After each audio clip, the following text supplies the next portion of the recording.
Bobby Manning here. Welcome to a shoot-around edition of the Garden Report. Bucks just finished up their shoot-around. Celtics did not hold one this morning, but of course, some breaking news from the Bucks side. Before this game tonight, the third out of four between the Bucks and Celtics this season.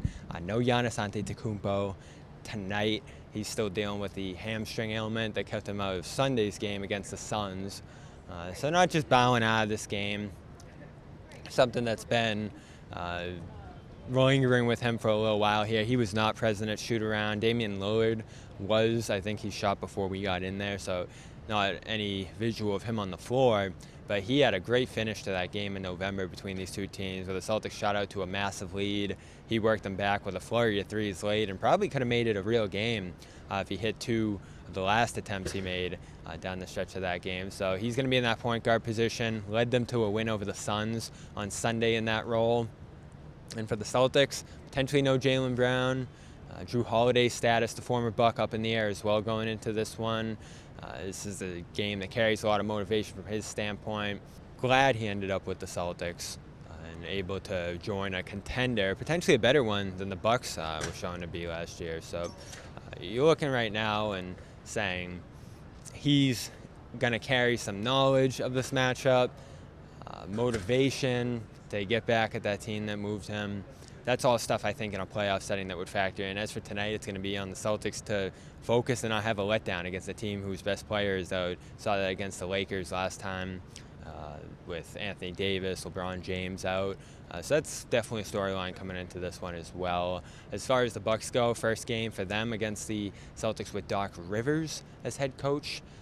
He has them at 12-10 so far, 16th in offense, 14th in defense. So progress on the defensive side of the floor, which is what they were looking for, but still not the elite level of play you were expecting. I know Damian Lillard said in an article earlier this year that he was expecting it to go like it did for the Celtics this season, and that's not quite how it's gone. They're still trying to figure everything out, and late in the year, Giannis missing some time here doesn't help with that.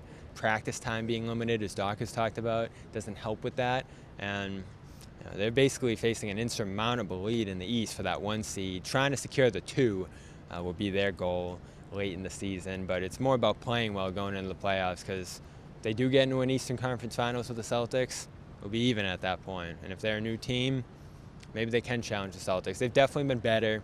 They have the 2 stars that are dynamic and can shoot with the Celtics pair of stars, which not many teams can say in the league. So if you want to argue that the Bucks are the biggest threat to the Celtics in the East, you could definitely say that. But how big of a gap is there tonight? First of 2 examples down the stretch of what we'll see in that regard. So Celtics-Bucks tonight. We're here at Northeastern University, shoot-around. We'll see you later tonight, CLNS Media. Celtics All Access for more coverage going into the game. We caught up with Danilo Gallinari as well, who said there were not conversations with the Celtics about joining them on a buyout. And as for the rest of the coverage, we'll see you later tonight at TD Garden. I'm Bobby Manning. This has been a shoot-around edition of the Garden Report.